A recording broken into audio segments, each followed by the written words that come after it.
Have you join us. My name is Sarah Spengeman, and I'm the Deputy Director of Communications at Energy Innovation. We are a nonpartisan climate and clean energy think tank. And today I am joined by Mike O'Boyle, who is the Director of our Power Sector Transformation Program, Priya Sridharan from Grid Lab, the Program Director at Grid Lab, Derek Stenslick, who is a founding partner at Telos Energy. And then finally, we will hear from Dan Esposito, who is a senior policy analyst also on our Power Sector Transformation team. Before I pass it over to Mike, a few logistics. We have everyone on mute, but we welcome your questions. We have a Q&A box. Please type your questions into the Q&A box instead of the comment box. That also allows you to vote up questions. If you may also have the same question that you see, that allows us to be very efficient with our Q&A. And we also will have a Q&A period at the end when you can also ask questions, but please feel free to type in questions as we go so that you don't forget. And this webinar is being recorded, and we will post the recording on our website. And if you registered, you will also receive the recording in an email. So without further ado, now I'm going to pass it over to Mike. Thanks, Sarah. Hey, everyone. As Sarah said, I'm Mike O'Boyle, Director of Electricity Policy at Energy Innovation. So a few remarks first about why we did this work and setting the stage for the rest of the presentation. The first reason why we started this work was really to support higher near-term ambition for California's clean energy or clean electricity transition. We started this work in May of 2021, and at that time, the SB 100 Joint Agency Report, which explores through capacity expansion modeling, was explores 100% clean electricity, was published, and we wanted to support near-term ambition to reduce emissions in the electricity sector faster by 2030. Also recognizing President Biden's announcement not that long before that he wanted to reach 80% clean electricity nationwide by 2030. We also wanted to explore the value of resource diversity, as California consistently, the modeling done in California had shown solar and battery heavy transition pathway, and see if there was value in adding other resources to the mix. And finally, reliability has been a growing issue in California, and we are concerned that if it continues to be an issue, it might be used to undermine the energy transition in the state and elsewhere. Next slide.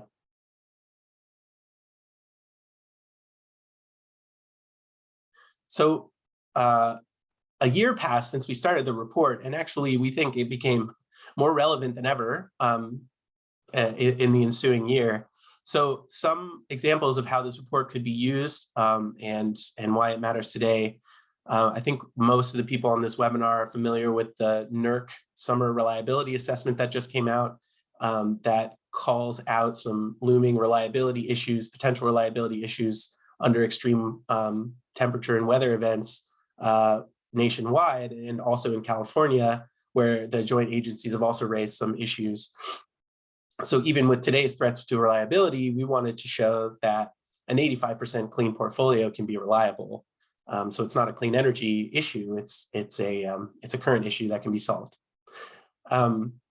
Congress, I feel confident saying, will not pass a clean electricity standard that codifies President Biden's goal of 80% clean, and that means states will have to lead. And so we wanted to provide a pathway and some additional confidence if state policymakers want to go in that direction. The California legislature is considering higher interim targets in legislation. In SB 1020, that's a 90% clean target for 2035 and a 95% target for 2040. The CPUC in the interim also in February adopted a preferred system plan in its IRP that achieves 80% clean electricity by 2032. So we hope that this can provide additional insight into how they can evaluate portfolios and instill confidence they can meet the targets that they've they've laid out for procurement. And finally, the CEC, the California Energy Commission, is currently considering offshore wind planning targets for 2030, which have to consider benefits to the grid of resource diversity. And so by including 4 gigawatts of offshore wind in our portfolios, as you'll see, we hope that that can be, again, instill some confidence in the benefits of resource diversity and offshore wind in California, regardless of what the CEC chooses. Next slide, please.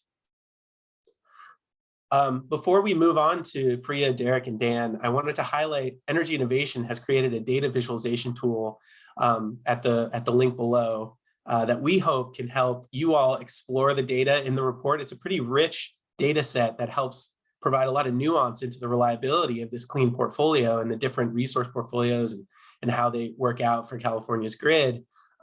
We've created this tool so that you all can access it more freely, and potentially policymakers too. So I encourage you to take a look at that, explore the data, follow up with questions you might have from it, and also share it widely.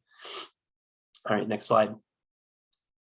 Okay, the final pitch, shameless pitch I'll have for you all is that this report and other reports from Energy Innovation are shared in our monthly newsletter, as well as other sort of current event analysis. So wanted to provide the link here to sign up for our Power Sector Transformation newsletter. And then with that, I will kick it to Priya. Hope you enjoy the presentation. Thank you for coming. Great. Thanks so much, Mike. Great. So Mike's really just, he's done such a great job of giving it context and the punchline. And what we're hoping to do with this presentation is dig into a little bit of the details that we uncovered during the technical analysis. What you see in front of you is the title of the technical report, which hopefully many of you are aware of and have seen. And the title is very intentional because the focus here really is on the reliability aspect as opposed to some of the other dimensions of the electricity transition. Next slide, please. As Mike mentioned, our starting point was really the SB 100 Joint Agencies report. We already have on the books a 60% RPS goal by 2030, 100% carbon-free goal by 2045. The December 2020 Joint Agencies SB 100 report actually analyzed accelerated timelines to meet 100% carbon-free power by 2030, 2035. And they noted that this was cost effective. However, the tool that they use in doing that analysis is Resolve, which is the California Capacity Expansion Model or planning tool. And the report highlights the need to better understand what the reliability impacts are, in particular, of an accelerated timeline to SB 100. And then again, as Mike mentioned, there have been a number of events in the news in California, including the August 2020 event, that really highlight that we need to understand the reliability dimension as we clean the electricity grid.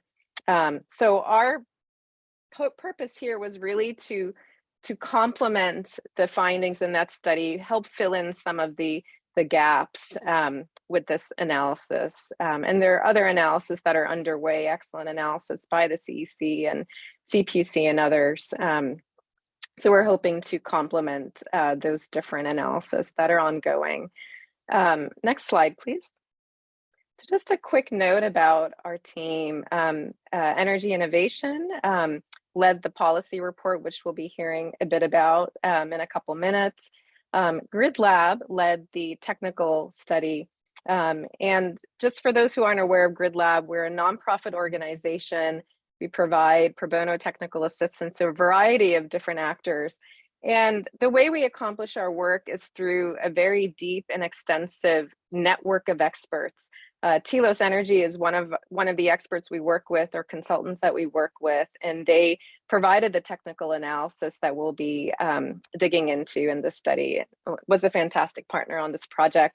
I'll also note that we had a technical review committee, as we normally do with our studies, to provide external and diverse kinds of opinions and to guide the work. I'll make special note that the California Energy Commission was a member of the technical review committee. 3 different individuals, including Vice Chair Shiva Gunda, participated in our meetings and provided great feedback. They also provided the original Plexos model that was used in this analysis. Next slide, please. Again, just to reiterate, our goal is to help identify what a reliable interim target could be in 2030 on the path towards 100% clean by 2035. And what you'll see, of course, is that we are analyzing an 85% clean electricity target by 2030. And the analysis was really designed to complement the capacity expansion modeling analysis done using Resolve. So essentially what our approach was, we developed 3 different portfolios. Mike has already alluded to how we included diverse clean resources in some of our portfolios. And we did that design using Resolve. We then took those portfolios, or 3 different portfolios, and we exercised those in an operational tool, an 8760 chronological tool called Plexos. We modeled the entire Western United States, and that was important because we thought it was very important to understand the interactions between California and the rest of the West. We first exercised these portfolios through multiple weather years, recognizing that capturing coincidence is quite important. We then wanted to ask a series of what if questions. What if this happened? For example, what if we have a low hydro year? What if we have limited imports? And then really test out what happens to the system. Is our clean future power system still able to keep the lights on effectively? So a lot of this analysis is really focused on that what if analysis. Next slide, please.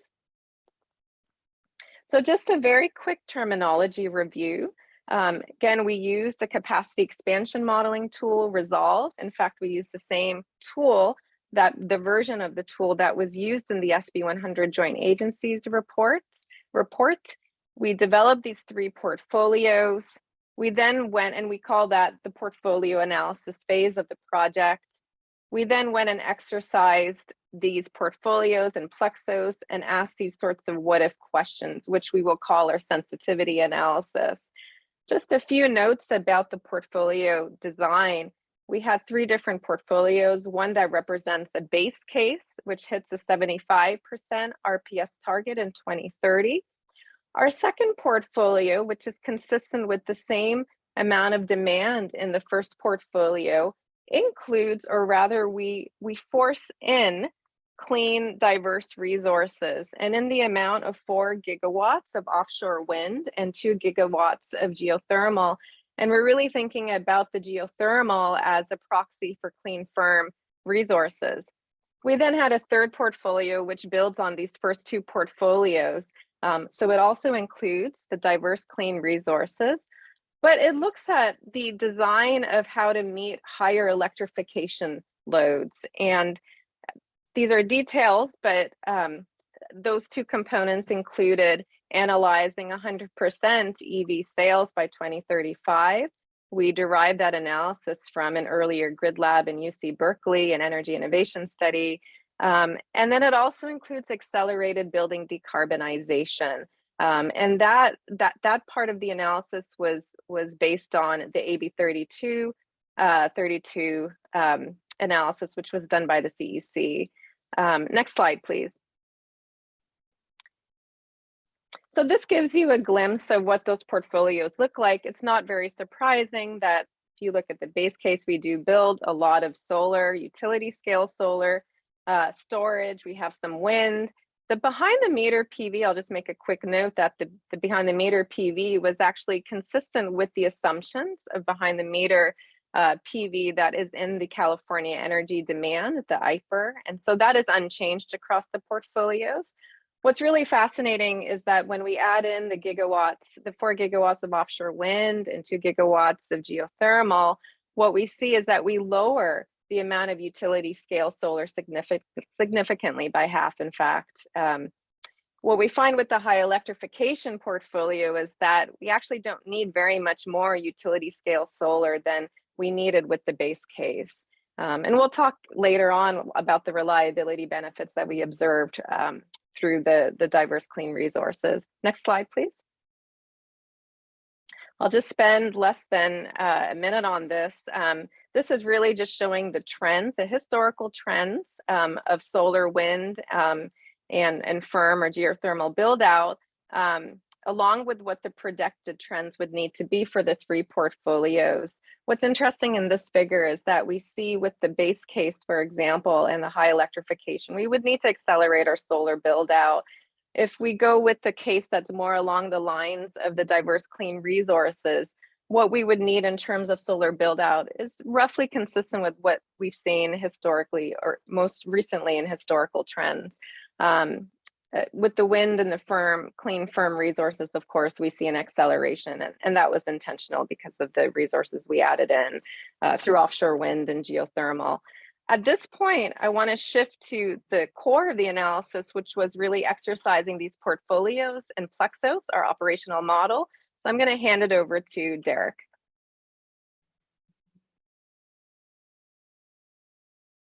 Derek, you're on mute.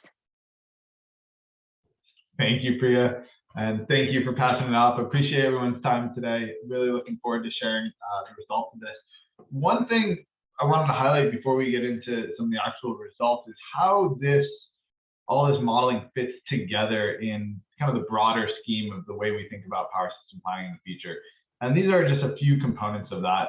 And we wanted to differentiate what is traditionally resource adequacy analysis, the probabilistic analysis that calculates your loss of load expectation, versus what we're doing in this study, which is really more stress testing and potentially more akin to resilience. And so the way we did this, as Priya mentioned, we started off with the portfolio selection. We looked out into the future and said, given the changes in electricity demand, what does the clean energy portfolio look like, or the total system portfolio look like in order to meet clean energy targets? But again, that gives us just a few snapshots, maybe some representative days, maybe just kind of normal operating conditions.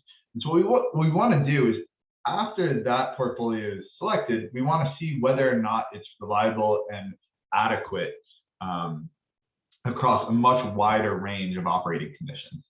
And so typically what you'll see in kind of IRP type planning is all of the resource adequacy work comes up front and feeds in a few key assumptions in the capacity expansion.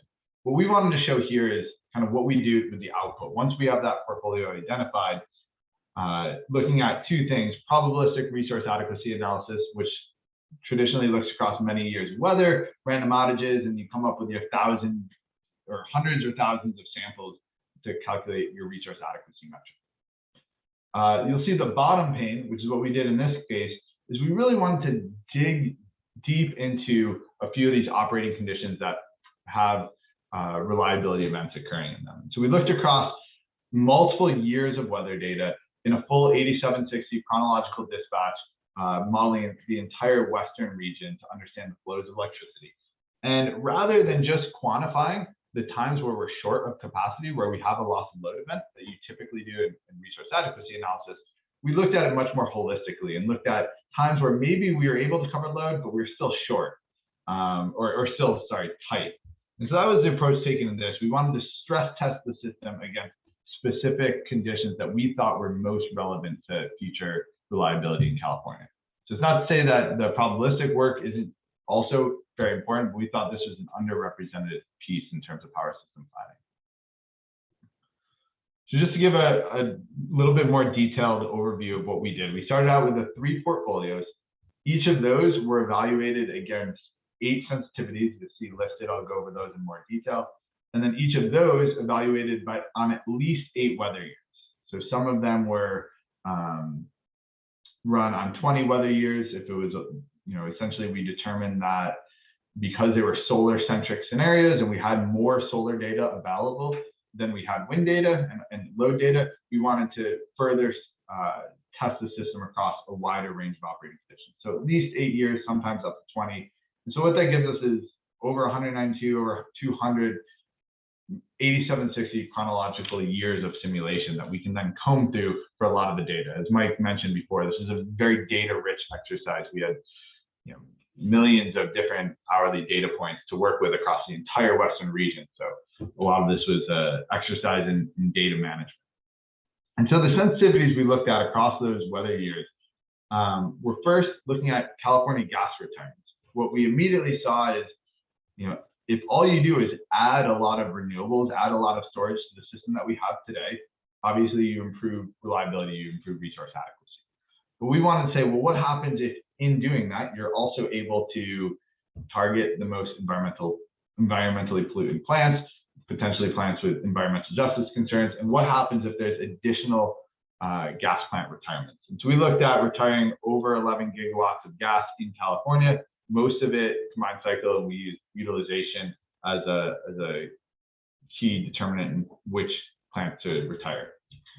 The third sensitivity there around low hydro sensitivity, obviously this is front and center over the last couple of years, and certainly going into this summer going to be another critical driver of reliability and resource adequacy. We looked at evaluating a low hydro year across the last 20 to understand what are the implications if less hydro energy shows up, particularly in the summer months. The fourth was around coal retirements as a stressor. So what happens not only if California kind of progresses through this clean energy transition by itself, but what happens if this occurs across the Western region, which is highly likely. And so we looked at a stress scenario where all the coal in the West is retired and replaced only with a clean energy portfolio, so wind, solar, storage, and looked at the implications for the availability of imports into California, particularly during the critical risk periods. What you're hearing a lot already around wet coal retirements, gas retirements, hydro, is the modeling is very sensitive to also import assumptions. And I shouldn't just say the modeling. California is, the system is sensitive to the availability of imports. California has been, in large part, uses imports quite a bit historically, and the modeling, even with a large build out of wind, solar, storage, geothermal resources, continues to have imports as an integral piece of the overall energy mix. Really understanding those imports and the availability during those critical peak periods is essential. So we looked at a sensitivity that capped the imports at around 13,000 megawatts at any given time. Like I said before, we looked at a multi-year load variability. So we evaluated synthetic load profiles over the last 20 years of weather data to understand, basically really stress what happens if what occurred in the August 2020 event happened again. And there's a couple other instances in the historical record that had similar very high load periods that we wanted to evaluate. And then for good measure, we want to say, well, what happens if we start seeing these happen together? So we looked at a sensitivity, probably overly conservative, but wanted to look at what happens if all of these occur in conjunction at the same time. What does that mean for reliability? And then lastly, around demand flexibility, this is the one that's not a stressor, but we wanted to isolate the impact to understand what are the opportunities of load flexibility across the system, not just in kind of load shed demand response, but actually energy shifting of loads from one time period to another. And I think if I had to summarize from a methodological perspective, what we did a little differently in this analysis was develop new metrics. Again, I feel sometimes when we do resource adequacy analysis, we get very hung up on loss of load events, specifically when we don't have enough capacity or enough resources to serve load. We don't spend enough time and thinking about, well, are there times where we get close, but we're still able to hold the system? Those are probably just as informative, just as important as some of the times where we shed load a bit. And so this is also critically important for California because the system has so much import capability. We looked at, what happens if the system is able to serve demand because there's availability of imports, and California, there's an economic efficiency of being able to import capacity or import energy from across the West. But what happens if those go away? If there's no contract assigned to it, what happens if those economic imports go away? And so we wanted to look at what's the remaining capability of in-state resources to serve demand. And so throughout the project, we developed a metric called the in-state or the California gas margin that looked at the difference between the available gas capacity in California after accounting for outages and maintenance relative to the combination of the in-state gas dispatch and the economic imports, or imports that don't have any contract associated with it. And so that was a way we were able to tease out this, where I've seen other work that's overly conservative on the availability of imports, but look at it from a lens of we want to model the availability of imports when they are available, but also make sure that we're setting up the system in a way that if those imports don't show up as expected, the in-state resources are still able to serve load. And so there's a variety of other metrics that we did, I think, that are interesting, but that was the key one that we wanted to look at. We also looked at hourly reserve margin across the West and said, well, when California is importing economically, what does the reserve margin look like across the West during those periods? And are they importing during periods where the rest of the West is tight, or is it when the rest of the West has additional surplus capacity available? And so the report goes through 7 or 8 key findings, and each one we tried to really boil up the report to what are the key findings and how do we represent, or how do we show, illustrate those findings. And so the top level message, I think you've heard it from both Mike and Priya, is California can reliably meet an 85% clean energy standard by 2030 through multiple resource pathways, and ones that rely primarily on wind, solar, and storage. And Priya went over a couple options that looked at resource diversity and the benefits of that, but ultimately the clean energy portfolio we showed can, in 2030, can meet both state clean energy targets and reliability needs. The second is diverse clean resources, offshore wind, geothermal, other resources that provide similar firm renewable capability. What they do is help offset the need for additional solar plus storage. So you go back to the chart that Priya presented that looked at the acceleration that would be required. Even a modest amount or some amount of offshore wind and geothermal can really help reduce the overall build out of solar and storage. And we think that can be important when we think about just the development pathway. The third is, while we looked at scenarios with significant natural gas retirements, we did see that the existing gas fleet does continue to play a role in the future clean energy system in California, so long as, or until some resource can come along with similar characteristics and have some firm renewable capability. And so while the gas fleet is run much less with huge emissions benefits, there are, and they're used less sparingly, they do provide a role of being available when needed. We did see, though, there are opportunities to target individual units for environmental justice considerations for retirement. The fourth was California's system was reliable even if all the coal across the West was replaced with a clean energy portfolio, but those economic imports remain important. It's a critical part of not only the reliability, but the overall economic efficiency. There's benefits there to interregional coordination and a regional interchange in that clean energy future.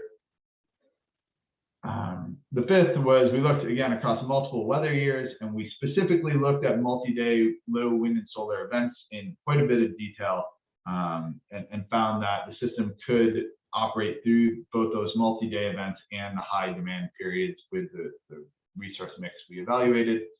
And Priya will touch on some work we did on the multi-day low wind and solar. And most importantly, even in the cases where we tested the system across multiple stressors simultaneously, we were able to show that the system was able to operate, especially when considering the availability of those imports. Load flexibility and shifting we saw as a way to offset some of the battery needs. So essentially, the load shifting and the capability that we saw out of those results, providing very similar service as the battery storage. So those two are complementary in terms of the development. Any amount of load flexibility we can bring obviously mitigates the need for new battery storage as well. And then lastly, just kind of tying up, this isn't the end all be all of analysis for California, certainly. There's a lot of other aspects of reliability, specifically around transmission security, transmission planning, and then also on still continuing the probabilistic resource adequacy analysis and doing some more on resilience.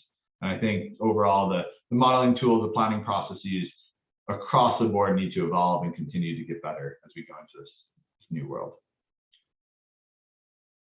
And with that, I'll hand it back over to Priya, who will talk about the report and quickly about the weather appendix that we have as well. Great. Thanks so much, Derek. So just a quick note, the links for the report documents are on both Grid Labs as well as Energy Innovation's website, with the exception of the weather deep dive that we conducted. And as Derek mentioned, we saw some of these sort of Duncan-Flout types of events start to emerge in the wintertime. We wanted to dig deeper and understand the physics that's driving those conditions and what it means for planning and reliability. And that's actually shown, or it's represented in a separate report, which you see the image of that is posted on the Grid Lab website. And I'll just mention that we worked with Dr. Justin Sharp of Sharply Focused, who has an atmospheric science background. And this is an issue that is digging more deeply into understanding the impacts of weather-related risk and how to capture the impacts of weather better on renewable output is an area that Grid Lab is very deeply interested in doing a better job of and capturing that in the context of power system modeling. And I'll also note that ESIG has just kicked off a project that's digging even more deeply into this issue. So I think this is a topic that would behoove us to pay close attention to, and I think we'll see some really great insights coming out of this ESIG effort in the next towards the second half of the year. So with that, I will hand it back to hand it over to Dan to walk us through the policy report. Thanks, Priya. Let me just share my screen here.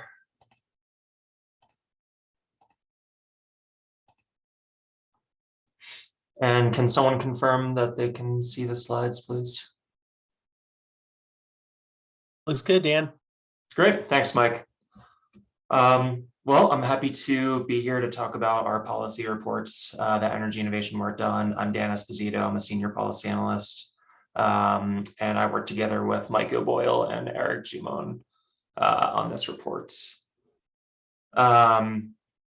And thankfully, Mike and Priya gave a lot of the background already, but just to tee us off, we set out to write this policy report to offer recommendations to reliably achieve at least 80% clean electricity in California by 2030, drawing lessons from the technical analysis. I'll just stress that our goal with this report is to give state policymakers and regulators a suite of no regrets actions that could both further strengthen reliability beyond what was revealed in the technical analysis and ensure the transition improves equity within the state as well. But note that we don't offer recommendations on other issues like wildfire resilience or a distributed energy resource heavy development pathway or anything like that. We are limiting our scope primarily to reliability and resource adequacy challenges with an eye for equity as well. Policy recommendations undoubtedly overlap with each other, but we organized our recommendations around 4 categories, which we use as guides throughout the report. So these are accelerating and diversifying clean energy deployment, reducing dependence on natural gas capacity, leveraging demand side resources, and improving regional coordination. We drew from the key findings of the technical analysis, and some of the highlights are shown here, but since Derek just covered these moments earlier, I'm going to move us along for now, but happy to return to the slide if helpful later. And before diving into each of these policy areas specifically, our top line themes are that first, policymakers must develop strategies to increase resource diversity and ensure timely deployment. Second, agencies and utilities must develop new tools to ensure local reliability and advance environmental justice in disadvantaged communities. Third, while demand side flexibility might not be necessary with tons of batteries as we modeled in our technical analysis, it can help manage the deployment and operational risks of supply side resources at a lower total system cost and on a faster timetable, especially with high electrification. And then fourth, California is going to continue to rely in part on economic imports for reliability, and it should work to ensure that those imports perform as desired when needed. So starting with accelerating and diversifying clean energy deployment, this figure probably looks familiar, which Priya showed earlier. It shows California's cumulative power generation capacity for utility scale solar, on and offshore wind, and firm renewable resources, which includes both geothermal and biomass. And you can see that solar boomed in the 2010s. Wind saw its biggest growth from around 2010 to 2013. And California stopped long ago in building new geothermal and biomass units, but has about around 4 gigawatts online today. And then these lines show the deployment of each resource needed to achieve the 3 portfolios that we had tested in the technical analysis. And again, you know, the solar and wind lines are obviously pretty steep. However, I just kind of want to stress or repeat a few of the takeaways from their growth rates that informed our policy recommendations. The first being that diverse clean resources help keep us on track with the historical pace of utility scale solar development. But even with high electrification, the deployment rate might be faster, but diverse resources keep it within the realm of possibility. Second, we achieved the level of wind development needed in the early 2010s and need to return to that pace. And there's plenty of opportunities to do this through new in-state projects, building wind out of state along with new transmission, and moving forward building offshore wind. And there are also opportunities to repower old wind farms with today's larger and higher capacity turbines, given that many of California's wind farms today are from the earliest stages of this technology in the US. And then third, we have clean, firm resources on the system, but we need to rejuvenate their development, such as through policies that can incentivize new geothermal plants. So to accelerate clean energy deployment and ensure resource diversity, we recommend California policymakers focus on 3 categories of actions that they can take. First, the CPUC should actively guide the right mix of clean resources on the supply side. For example, it can continue to work to address procurement barriers, including through tracking, identifying, and resolving issues with individual projects. It can incentivize more diverse resources like offshore wind, geothermal, and demand response, including through its integrated resource planning process, or the IRP. And it should look to over-procure resources to get ahead of any future deployment slowdowns so that we can meet these steep deployment rates on average. Future slowdowns might be due to things like the tariff threats that we're facing today, some of the supply chain challenges. But we also just want to be ready for an acceleration of vehicle and building electrification. Second, the CPUC, CEC, and CAISO should work together to improve the IRP process. For example, they should use reliability modeling methods like those that we used in the technical analysis. And these retain enough hourly information in many weather years to help assess the cost and reliability implications of many portfolios before moving forward with any single one. And it's a good way to complement the more computationally intense and time-intensive reliability models that are used today that Derek had talked about a little bit earlier. These groups can also work with the research community to develop new methodologies to create a more dynamic approach to resource adequacy, and that's for RA accreditation, evaluation, and the settlement system. And this includes working in the concept of energy sufficiency, not just resource adequacy, to account for the rise of more energy limited resources like batteries. And then third, the CPUC, CAISO, and the state's utilities should all coordinate with CAISO and its transmission planning process to boost transmission deployment and to develop more of these least regrets transmission pathways that can really meet the needs of multiple possible resource deployment scenarios. CAISO should also work to reform its interconnection queue process, and this includes valuing the readiness and locational attributes of proposed projects. Moving on to reducing dependence on natural gas capacity. This graphic shows a tension that emerges when you're switching to a new paradigm. So that's from switching from a legacy fossil system, which is dominant today on the left side of the graphic, and moving to a future clean electricity system. The fossil-based system includes primarily dispatchable resources with the value of each resource more or less independent from each other, although they do have fuel security and availability constraints. And the clean system includes flexible resources with energy limits, as well as resources whose energy availability depends on the weather, and a portfolio that has a large covariance and highly correlated hourly intervals. When switching between the two, we might want to hold on to some extra resources as we work to learn under this new paradigm. And in fact, our model kind of defaults to holding on to all gas resources not already scheduled to retire by 2030. But this is more because the Resolve tool is good at building new capacity cost effectively, but isn't as good as deciding when to retire existing capacity. But gas plants have real impacts on their local communities, even when they're not running as often. So holding on to more gas than we need has serious negative impacts on disadvantaged communities.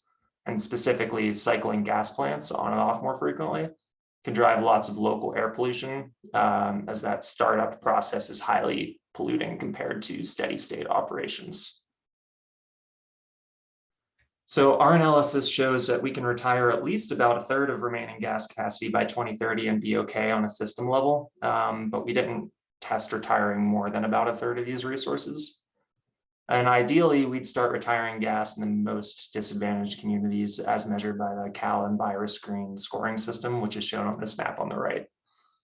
Unfortunately, we do need more analysis to ensure that local reliability needs are met, with the map on the left showing each of California's local reliability areas, which each have their own constraints and often match with high Cal and Virus Green scores.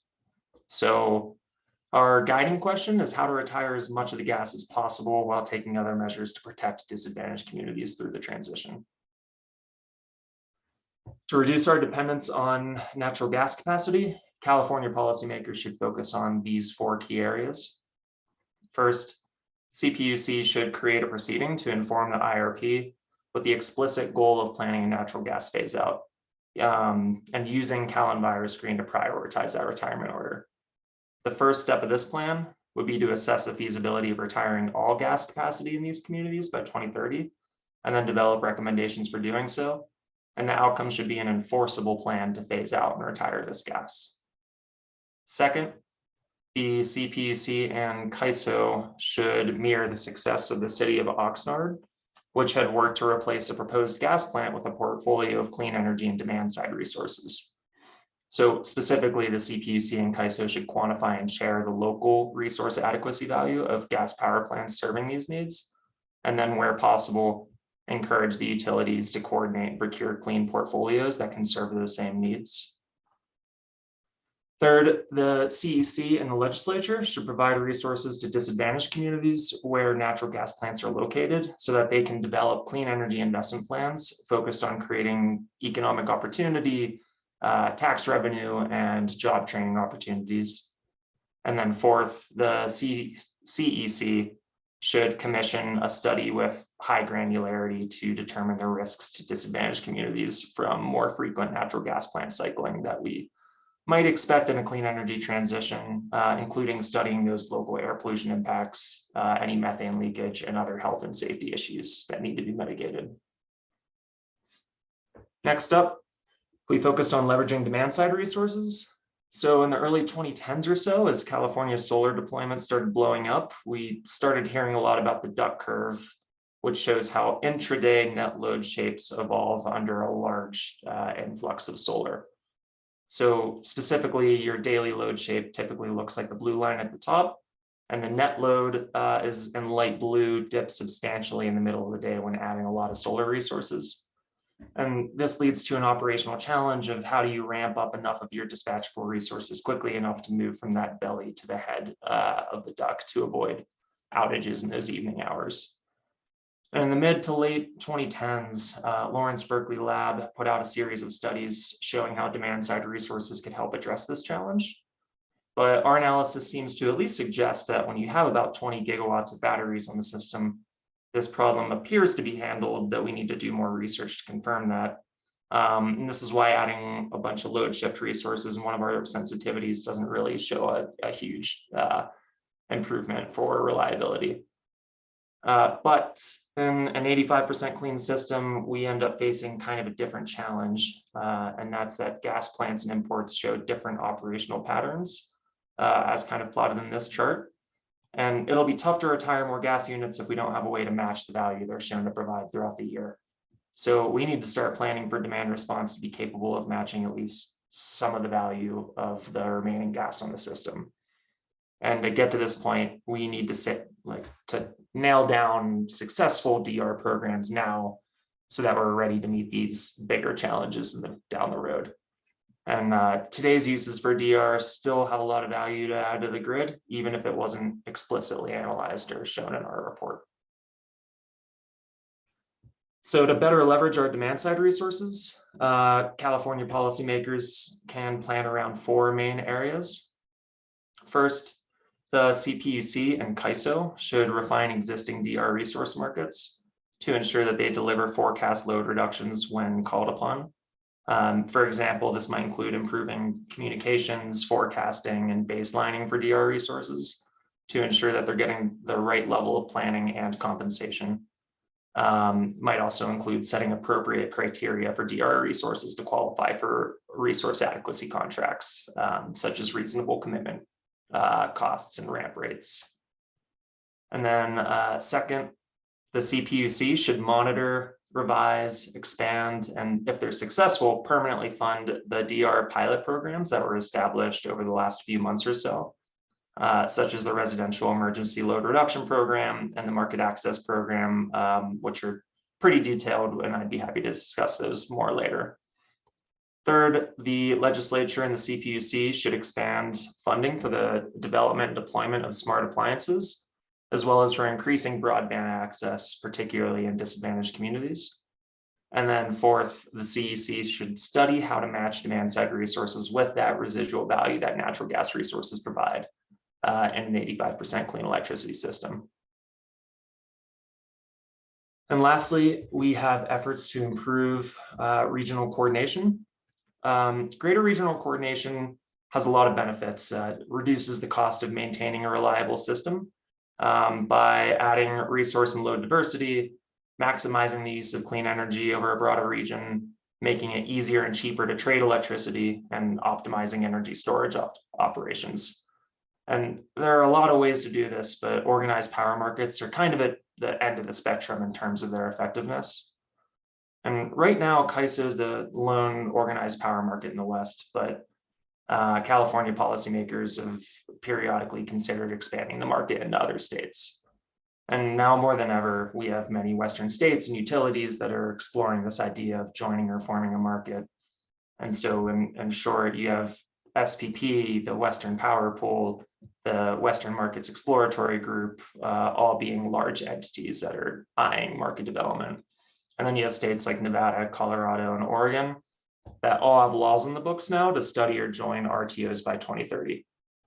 And the maps on this slide show a few market concepts that were considered in a state-led market study, which is meant to identify the benefits and costs of creating one or more Western markets.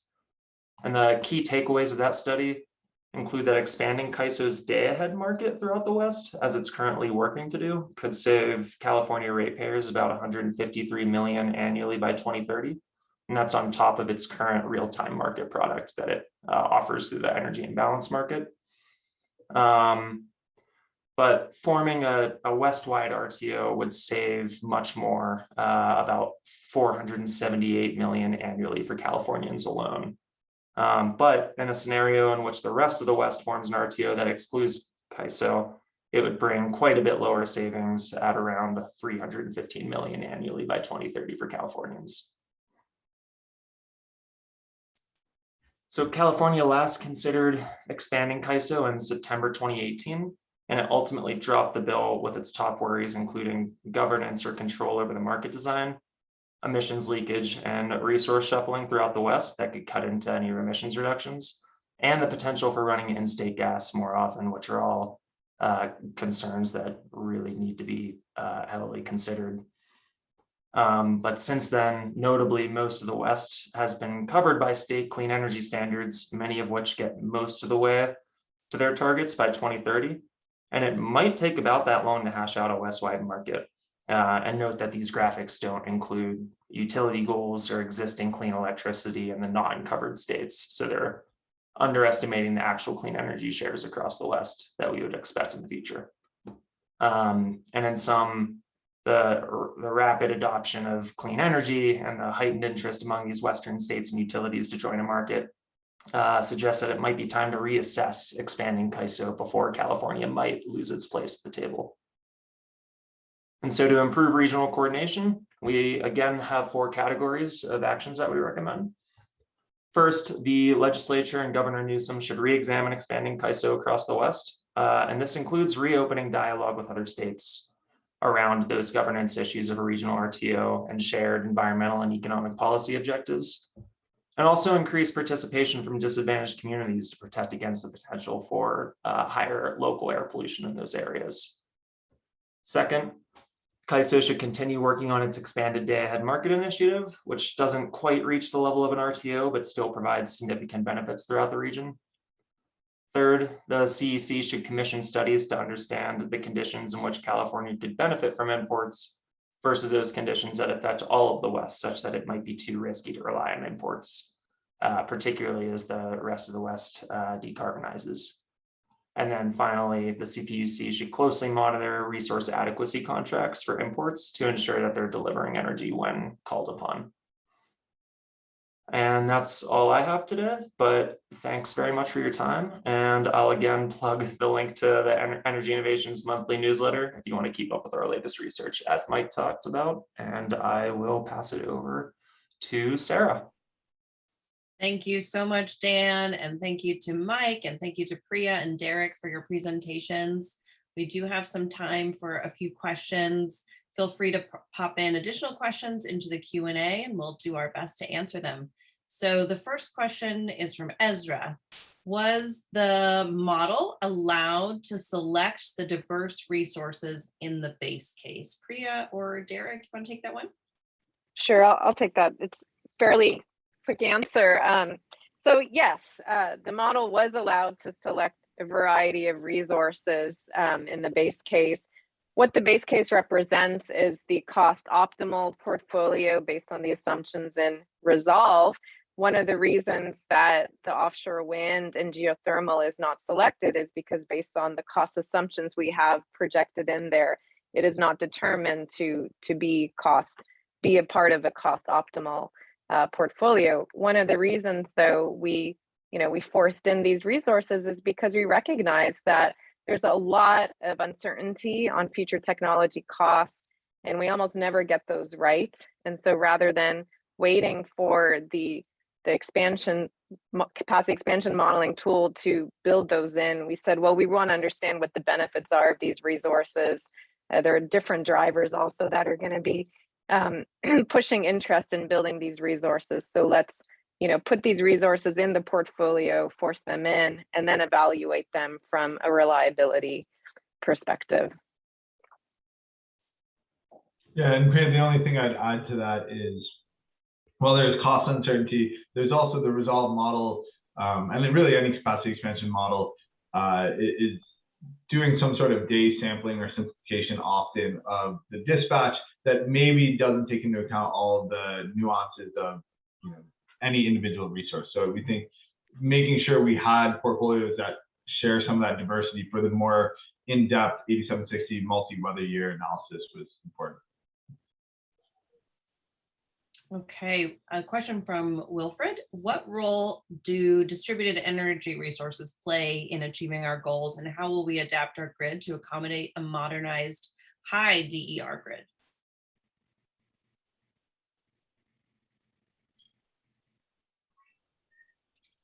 I can take a first pass at that. So first, the modeling did assume a build out of DER. So while we show the resolved build out of DER for utility scale solar, offshore wind, and firm renewables, the model was also including substantial growth in distributed energy resources from the CEC demand forecast.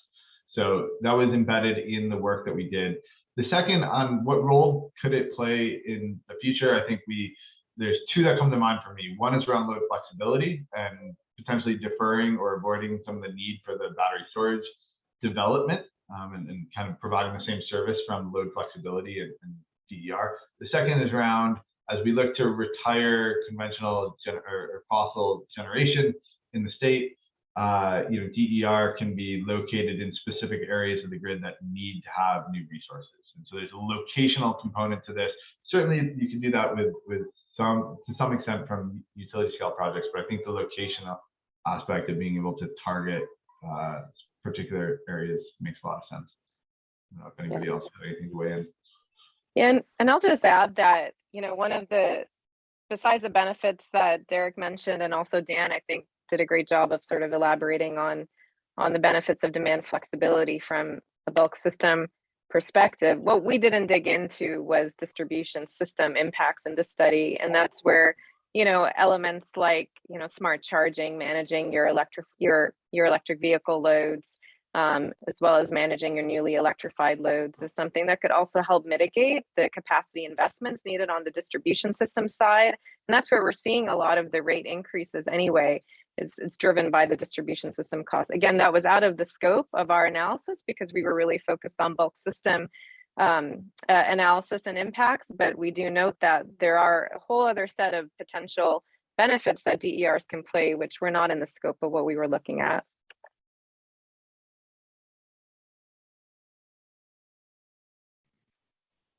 Thank you. Mike, Dan, any further thoughts on that?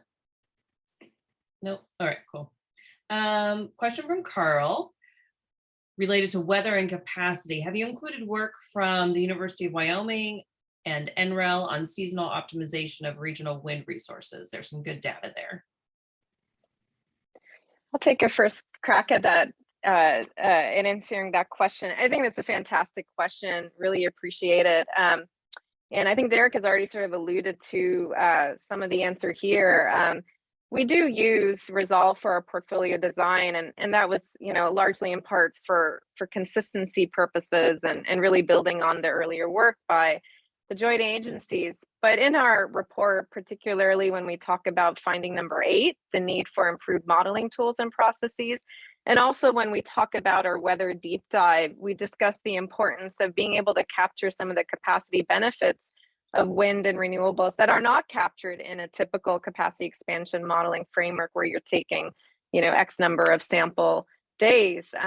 What we have seen with NREL's work, for example, with REEDS now bringing in 8760 chronology into expansion, that you can see resources like peaking wind resources being selected, where the peaking wind resources may not have the most optimal generation or output in terms of an annual megawatt hour output, but it may bring you capacity benefits because those resources are going to generate power when other wind resources are not. We've also seen some very interesting and very relevant work coming out of the University of California, Merced, in their long duration energy storage work with the California Energy Commission, and looking at the nuances of how much the trade-offs between fixed tilt versus tracking solar, as well as siting, the importance of your siting on your renewables, both your wind and your solar, can really impact how much storage requirements that you'll need. And so although this was not a focus of our study in the sense that we were taking the capacity expansion portfolio from Resolve, with the exception that we included the diverse resources, our focus was really on evaluating these in the chronological Plexos 8760 modeling, as opposed to trying to fine tune and get the perfect, which doesn't quite exist, but really digging into further into the expansion modeling design piece. But it's a great point. And I would also direct you all to finding number 8, and which we're hoping can really just highlight the need to do some of this modeling better. Thanks, Priya. We're right at time, so I'll just take this last question from Nicholas. Do you have any thoughts on how to tailor these policy recs to the deregulated, decentralized utility procurement regime that we have in California? Mike, thoughts on that? Sure. Such a great question, Nicholas. And yeah, it's a less examined piece of our policy recommendations for sure that deserves more ongoing attention. There's a tension between a system-wide look at reliability and decentralized responsibility for procurement that the CPUC is clearly trying to wrangle in its IRP proceedings. One of the disconnects is that locations for procurement that would perhaps replace some of the local reliability value that gas provides is not really, given out or taken into account, so that, local community choice aggregators can procure with that intention of also improving local pollution and replacing gas. But we should follow up on that question. It's something we still need to learn more about, and I think California's current policy pathway seems to be make sure that there's some sort of reliability backstop in how procurement is shared, so that where the CCAs fall short, there's the IOUs are there to procure what's needed to kind of meet the clean energy and reliability goals. And so I think that's the status quo, and there needs to be a way that responsibility for reliability is more clearly shared and also designated to the CCAs to increase confidence that that's maintained. But I don't have a very specific idea, or else maybe we would have put it in the policy report, but a really good question. Thanks, Mike. I stand corrected. We had a bit more time for this webinar than I thought, 90 minutes. So if anybody does have any final questions, we're happy to answer them, but I see that most questions have been resolved. So, okay, Nicholas, one more question. How can other Western states replicate this work and its methodology to inform state level policy? I think that's, are you a grid lab plant? I think Priya should answer that one. My perspective is that absolutely other states, everybody should be doing this kind of analysis. I think the framework, the kind of process that we're advocating in this report is beneficial beyond California, most certainly. And I think we've talked a lot about the importance of the interactions between California and the rest of the West. One of our sensitivities or stress conditions was to do early retirement of coal across the West. I'd love to dig deeper, or I'd love for others to dig deeper into these kinds of what if sorts of questions and really understand what the impacts are for their own specific region. Because we really were quite focused on California in this, even though we do model the rest of the West, but there's a lot more detail, granularity that could be beneficial for, I think, the entire West, the entire country for that matter. Yeah, I think that to add on to what Priya said, there's two kind of pieces of low-hanging fruit that I think other places in the West could probably adopt. One is where I see a lot of reliability resource adequacy analysis today, it is kind of fed into the IRP process as an assumption, and then there's not as much back checking of these portfolios that look out in the future. So the idea of taking some of those portfolios that look at 2030, 2035 and evaluating them in a kind of detailed hourly production costs and then also resource adequacy framework is is critical. And the second one is what Priya alluded to. I see a lot of work where each balancing area in the West is evaluating its reliability, resource adequacy as if it were an island, but in reality, it's a large interconnected system. I think there's a lot of opportunities for inter-regional coordination. And I think there's been a lot of good steps in that direction recently, but can continue that going forward. Yeah. And I'll just mention the finding 8 sort of elaborates on what Derek's talking about, sort of how we can shift the usual way of doing modeling to be much more reliability focused and have this kind of round trip perspective. Apologize, I keep mentioning parts of the report that I hope people will go and read. All right, we've got a question from Larissa. Will you be informing the DOE National Transmission Planning Study with your findings, methods, and insights?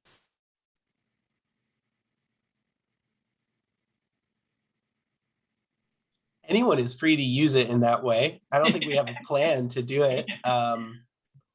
You know, it is a study of that shows, you know, a new insightful way to examine reliability in a high renewables grid.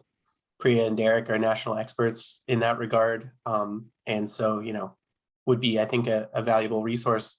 But I would guess that that study also has lots of issues that are out of scope compared to this one. You know, we didn't look at transmission expansion, for example, as an endogenous variable. We took the transmission configuration in Resolve and I think left it relatively fixed. Isn't that right? Yeah. So Yeah. I don't know how useful it would be, but I think anyone doing a national transmission study should probably talk to Derek and Priya. All right, we're going to just take one last question. Someone has their hand raised. We're going to unmute you, Carolyn, so that you can ask your question.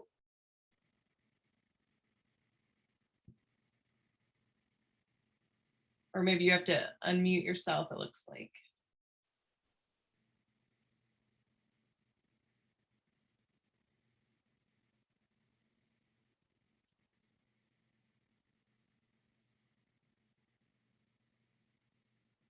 Okay, I'm not hearing from Carolyn, so we're going to go ahead and close out the webinar. Thank you so much to all of our panelists. Thank you to all of our attendees for joining, and we do hope you take a look at the reports. Thank you so much.